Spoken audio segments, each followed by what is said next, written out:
My mother-in-law just threw a chicken leg at my head. She's accusing me of cheating on her son, but if she only knew the truth.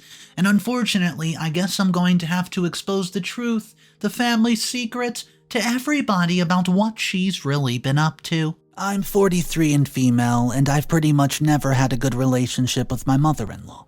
For my husband's sake, I've always done my best to just grind and bear it. However, things have taken such a drastic turn that I'm not sure that I can do that anymore. For a little background, I met Stan about 20 years ago. Around the time I was finishing grad school, Stan's mother pretty much immediately hated the fact that we were dating. I'm not sure what she thinks graphic designers do exactly, but it seems that she heard I was getting my MFA, and just assumed that I was a starving artist type. She always thought that if Stan and I wound up together for the long haul, I'd end up becoming a stay-at-home wife and putting a drain on her son's finances. I've never held this against her. I can forgive parents for the odd bit of paranoia when I know it comes from wanting the best for their children. However, now that I'm running my own freelance business and working from home, she sees it as proof that she was right rather than proof of the opposite. And when it comes to someone devaluing the business I worked hard to create for myself, I tend to be a little less forgiving. In any case, her constant criticism thankfully never succeeded in convincing her son that I was the loser she made me out to be. We dated for a couple of years before we tied the knot, and we now have our own little college student to worry about. Wendy, she's 20. Well, and to some extent, the success of our relationship has almost made it weirdly reassuring whenever mother-in-law jabs at me because my life is full of reminders that she's always been wrong about me. She can just start as many fights as she wants, and I'll always know I'm winning by her constant failures to turn my husband against me. Well, this was at least until she took it too far, even so far that Stan had his doubts. It all started about a month and a half ago, a little after we had Wendy. Stan and I moved to be closer to his parents, and I don't really see most of my college friends anymore. But I found out through social media that my old bestie, Craig, was going to be spending a little time in the area to meet his boyfriend's family. It's been literal decades since we've seen each other, you know. I was pretty excited that we'd finally have an opportunity to catch up. He wasn't going to be in town for very long, so we just made up plans to meet for the afternoon at a local coffee shop. Maybe, could have found something a bit less impersonal, but Craig always wanted to meet his boyfriend, so something casual and simple felt best. It was great. I was so happy to meet up with an old friend, and I have to say that he did not do too poorly for himself in the boyfriend department. I've been lucky not to experience it for myself, but I've always heard that dating gets a lot harder at our age. It's nice to think Craig might have finally met a quality enough partner to keep him out of the race for a while. For a couple of weeks after that, I did not think much about it. Then Stan called me one day around lunchtime to make sure that I'd be at the house when he got home from work. I usually am anyways, so the fact that he felt that the need to ask told me it was going to be about something important. When Stan got home, I could immediately tell something was wrong. He's pretty good at maintaining an outwardly calm exterior when he's angry or distressed, but you can always tell from his eyes when something is wreaking chaos in his inner world. So, I gently just invited him to sit on the couch with me and tell me what's going on. I tried to put my hand on his lap just to help comfort him, but he immediately pulled away. Then he pulled out his phone and showed me pictures. They were all of me and Craig, a picture taken of us next to each other on a love seat in the coffee shop, a picture of Craig holding my hand and his just before we hugged goodbye, a picture of Craig with his hand on the small of my back as he held the car door open for me. Craig's boyfriend was nowhere to be seen in any of them. To anybody who saw these, it would have easily looked like Craig and I were on a date. And my husband's demeanor, it suddenly began to make a whole lot of sense. So, I was about to ask how Stan had even taken these since the coffee shop went nowhere near his office, but I got the answer without having to ask. So, my initial surprise at the pictures themselves and the seemingly disappearance of Craig's boyfriend had distracted me from not noticing right away that Stan was showing me these pictures through instant messenger. But as soon as my mind was working well enough to ask questions, I noticed that the pictures have all been sent by my mother-in-law. Maybe things would have gotten better if I would have kept my cool. Simply explained that I was having coffee with a friend. But that's not what I did. My first questions were why Stan's mom was taking these photos in the first place. Why was she following me? Did she see me by chance? And why would she not just come up to meet Craig? Well, whose first instinct upon seeing somebody they know out in public is to stay out of sight and start taking pictures? These were all fair questions, but I can see where they might have made me sound guilty. From Stan's view, I wasn't pointing out how crazy his mother was. I was simply shifting blame for the fact that I've been caught in some horrible act. So even when I did try to explain why I was out with coffee, Stan was not in a place to readily believe me. And when he asked why Craig's boyfriend was not in any of the pictures if he was really there, I was too frazzled by the whole ordeal to come up with an answer. So, Stan spent the next few days staying with his parents while I stayed at the house, largely because my family's not local and Stan did not want me to have to work from a hotel. We had not made any formal decisions on the matter, but I went to bed that night almost positive that my husband and I would soon be separating. For the next couple of days, I honestly did not get very much work done. I didn't. I did a bit for my regular clients, but I did not dedicate any part of my day to finding new ones. I was too busy pursuing my mission just to embrace as many depression clicks as I could. Scales and mirrors became my mortal enemies. Payday bars and bugles became my toxic best friends. I know I could not keep this up forever, so I decided to build up my own mindset a bit more before trying again to work things out with Stan. That started with getting back into my old routine. But since my mind still was not running on all cylinders, I decided to start by bidding on some easier one-off projects rather than prospecting for long-term clients. So, once you get to a point where your business is pulling in legitimate design work, you pretty much just stop looking at third-party freelance sites altogether until you eventually forget about the endless reams of nonsense that get posted there. This was my first time revisiting the world of that in quite a while. So, when I pulled up to a site and saw almost nothing but immature Photoshop requests, I realized immediately how stupid I've been this whole time. Of course, Craig's boyfriend was not in the photos because he's been deliberately taken out of them. I almost could not believe the thought had not crossed my mind. Then again, who in the world actually expects their mother-in-law to do something so crazy? Once I started looking at it from the angle, it took virtually no time to find evidence. I assume my mother-in-law did not doctor the pictures herself, and it seems she didn't exactly pay top dollar to have it done either. Looking at the pictures close, it was really easy to see where Craig's boyfriend would have appeared. Whoever she hired had specifically done a poor job with the shadows. In the one where we're next to my car, Craig's boyfriend should have been standing a bit behind him, and you can see where he got cut out. It meant they had to adjust the shadows, and Craig's shadow does not fall in a natural way, especially where the street meets the curb. After finding every sign I could that somebody's doctored the images, I called up Stan, and I just had to get him to agree to meet with me. I showed him everything I'd found and explained in detail why it did not make sense. He was still doubtful at first, but he came around eventually. He moved back in that night, apparently after a pretty heated argument with his mom.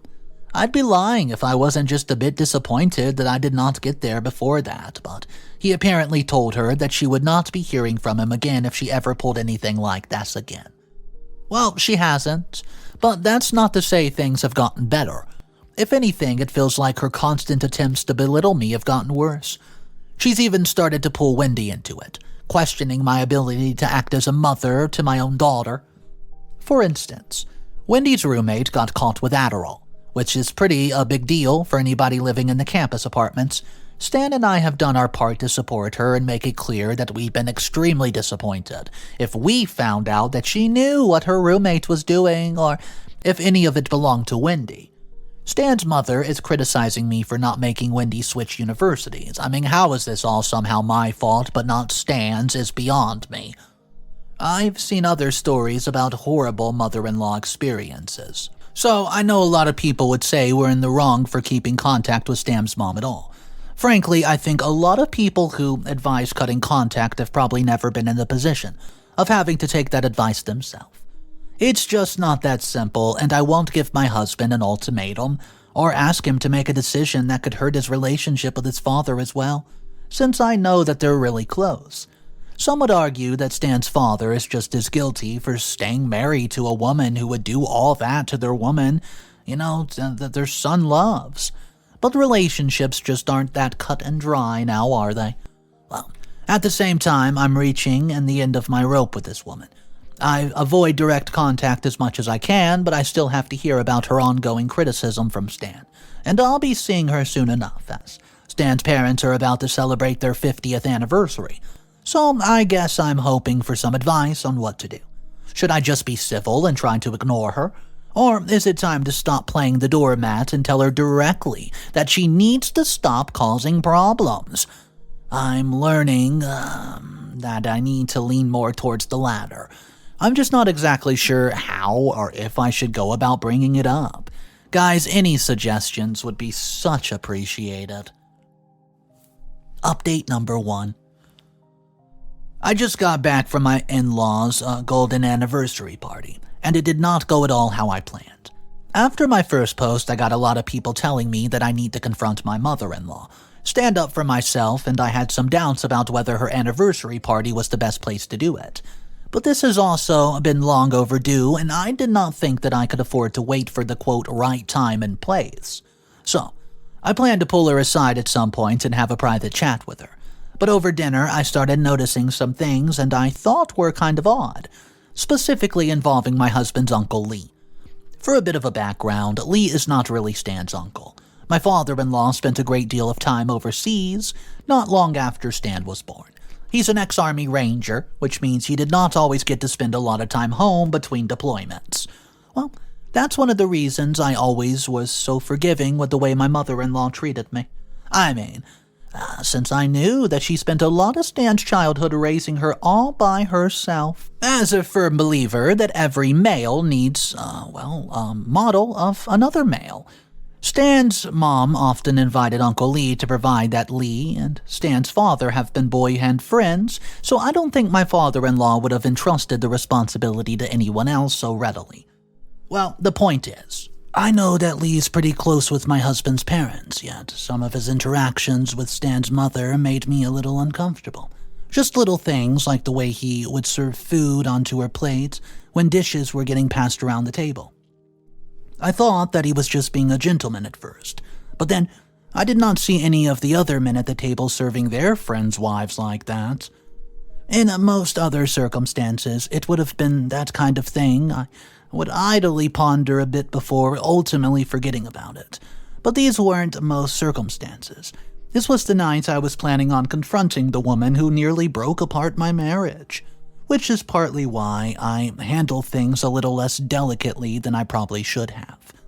A while after dinner, my father-in-law was busy chatting it up with some of his old Ranger buddies. I figured this would be as a time as any to pull his wife aside and have a conversation. As I was approaching her, Lee brought her a drink, and as he was doing so, I could not help noticing the way she slipped her hand around the side of his waist. It was just a bit too intimate and not enough to prove any of the things crossing my mind, but I was resentful of the women already that I did not even think about biting my tongue. I told her right there, loud enough for anybody within earshot to hear, that I thought it was interesting that she'd accuse me of cheating for having a coffee with a gay friend while she was standing there clutching at another man's waist in the middle of her own anniversary party. Over half of the room went dead silent, and my mother-in-law froze like a deer in the headlights. It took her what felt like a full minute before she realized her hand was still on Lee's waist, but as soon as she removed it, she went for the jugular. I'm not going to repeat all of the words that she called me, because of a fair number of them were in poor taste, but the gist of it was that she called me a homewrecker, said I was just trying to cause drama at her anniversary party as payback for her looking out for her son's interest. I tried to fire back with what I'd seen at dinner, but everything I'd witnessed sounded a lot flimsier when I actually said it out loud. By the end of the argument, I'm pretty sure everyone in that room saw me as the bad guy, including my husband. Long story short, I was asked to leave and I wound up taking an Uber back home because Stan was not about to abandon his parents on their anniversary. He's messaged me since I got home and said he hopes that I'm using this time to think about where and how I plan to apologize. I feel like such an idiot. I went there with the intentions of sticking up for myself, but now everybody just thinks I'm exactly the terrible person that she's been making me out to be. I know I need to apologize, and I just don't know if there's a way to do that at this point without giving her free rein to keep treating me the way she has been. Have I just completely shot myself in the foot? Update number 2. Well, it's safe to say that things have not gotten less complicated between me and my mother-in-law. On the bright side, I don't feel quite as bad anymore from my outburst at her anniversary party. Between my guilt and my husband's silent treatment, I wanted to resolve things as quickly as possible, but attempts to set up a meeting so we could talk things out were being met with resistance.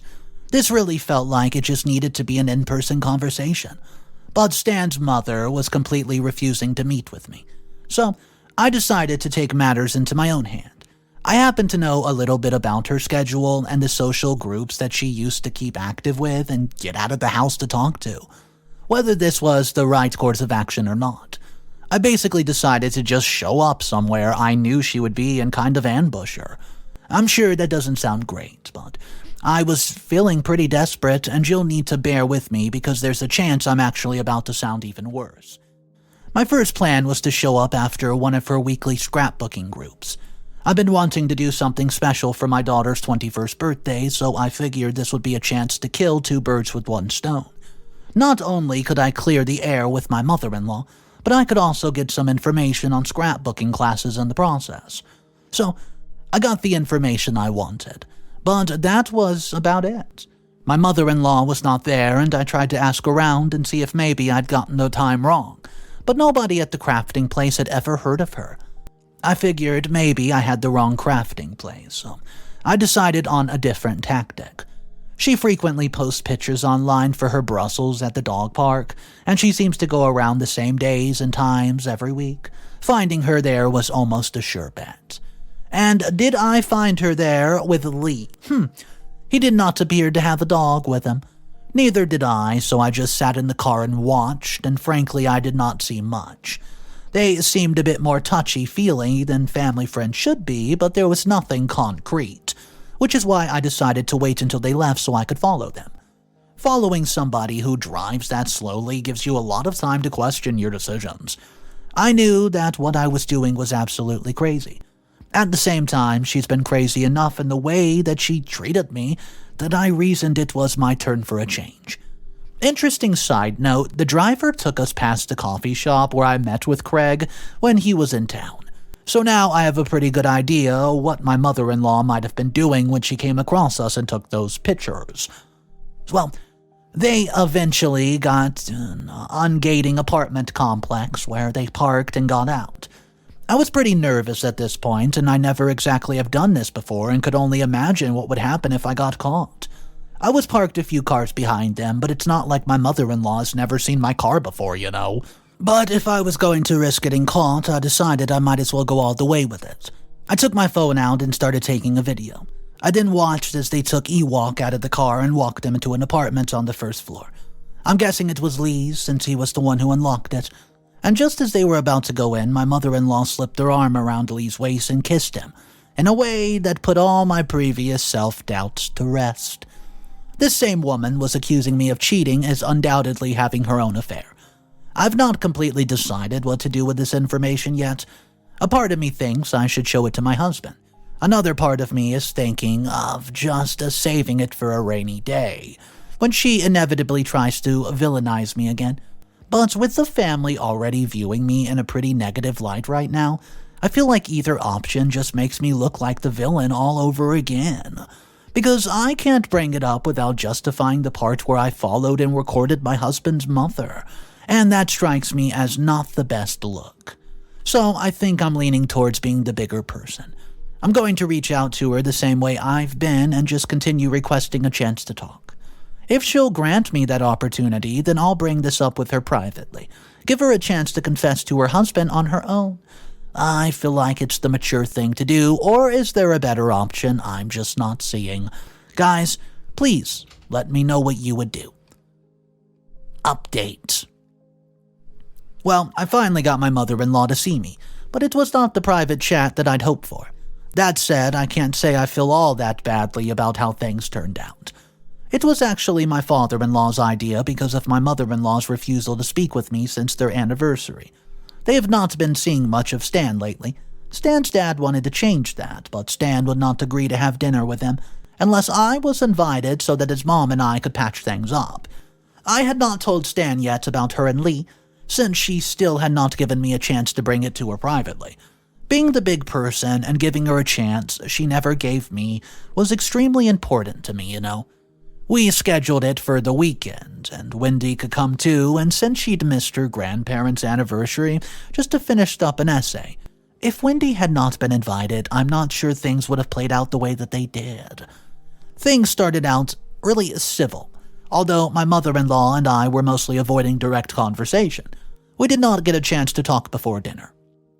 I did not want them anyway, since I thought confronting her about the affair right out of the gate might not be the best possible mood setter for the evening. So, my mother-in-law instead focused most of her attention on Wendy, and for the most part it was not too uncomfortable. She did express some concern over the Adderall incident I mentioned in a previous post, but she actually did not use that as a jab against me, like she had before. It was, ironically, when she transitioned to a lighter subject, that she came out swinging.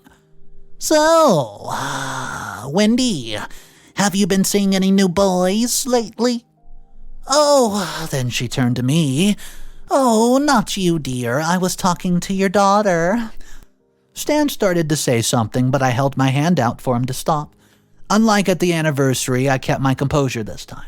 But that does not mean I was not going to take it lying down. I wasn't going to let this woman make fun of me for the same lies that she used to assault my marriage. I know who you're talking to. I just thought it was odd because I was about to ask you the same thing. Oh, how's Lee, by the way? Does he walk like it when you bring him to Lee's place? Or does he get, put out when you lock him out of the bedroom? She stammered for a bit, accusing her at the anniversary was one thing, but I could tell I caught her off guard by knowing enough details to mention Ewok. I don't think I've ever seen a woman's face get so red. And then she starts throwing an absolute tantrum, banging her fist at the table, throwing food at me. She pegged me, square in the jaw with a chicken leg, but I was honestly enjoying the show too much to even flinch. Plus, she did not say anything in her verbal assault that I had not already heard before. Yada yada yada, I'm a homewrecker, I'm this, I'm that. Yeah, heard it. But then she did say something very, very interesting. She said that at least she did not take pictures and send them while I was just telling stories with no proof whatsoever. At this point, we were already so far off the rails that a private confrontation was not going to be happening anytime soon. So I just smirked and I picked up the chicken leg and took a bite. I looked her dead in the eyes and letting her sit in the suspense until I finished chewing. First of all, I said, throwing the leg back at her, this is dry chicken. Second, who said I did not have any proof? I pulled out my phone and held it out so the whole table could witness what I was saying. Well, the video played back of her and Lee, and everyone, even my mother-in-law, was dead silent as they watched her and Lee take the dog out of the car and approach Lee's front door. And even though I'm sure they all knew what was coming, they practically gasped in unison when she and Lee kissed. Everyone but my father-in-law, who merely clenched his fist and closed his eyes like he was trying to keep himself calm. My mother-in-law, she lost it. After some near-silent stammering, she finally flipped and threw her plate against the wall. Standing up to scream at me, she called me a harpy, a witch, and a couple of swear words that you don't hear much outside of the United Kingdom. And that's when my father-in-law finally spoke up. He said 2 words. Get out. He said it quietly, but it stopped my mother-in-law dead in her tracks, so she turned all of her attention to him. Yep, she did. trying to apologize and swearing that I faked the video, but he just repeated himself slightly louder each time, "Get out, get out, get out!" We all watched as she slowly gave up. She eventually just walked out the front door, and when she was gone, Stan's dad merely got up from the table and went upstairs. We wound up letting ourselves out and going home. Stan tried to call and text his mother later to find out where she would wound up staying all night, but she did not respond. He's not thrilled with how I handled things and has not said much to me in the past 24 hours. But he did apologize for not believing me at the anniversary party, so I think he'll forgive me in time. I hope so, anyways. There's a lot of unknowns right now, and I honestly have no idea how things are going to play out. Final updates. Hey guys, it's me again, and yes, I'm back with another update. So, this should be my final one. It's probably not going to surprise anybody, but her marriage is over. And it won't look good for her, financially. They've kept separate finances when they first got married, so their prenup specified that each party would get nothing in the divorce that they had not acquired or inherited themselves. The whole separate finance thing ended when she became a stay-at-home wife. She's almost nothing beside her own parents' inheritance, and there isn't much of that left aside from an old ranch that she and my father-in-law never even used much. I learned from Stan that Lee showed up to visit my father-in-law after Stan's mom told him what happened. He tried to apologize, but he did not get much in return besides a black eye. I'd normally feel sorry for somebody who got punished for trying to do the right thing, but it's hard to sympathize in this case. It's not like he didn't know that she was married. I mean, in any case, he didn't try to contact my father-in-law again after that. And I get the feeling that he probably never will. Stan has not talked to his mother much. He's on the verge of cutting contact with her altogether, but I think he wanted to speak with her at least a couple times to get some closure and see if she has any reason for betraying the family like that. And in some ways, her reasoning made sense. She was raising a child alone with her military husband, was constantly away. I can only guess how hard that must have been. If she had not treated me so horrible, I might even encourage Stan to consider forgiving her. Fat chance of that happening now. I do feel sorry for her, though. Stan learned from talking to her that Lee dumped her not long after his attempt to visit Stan's dad.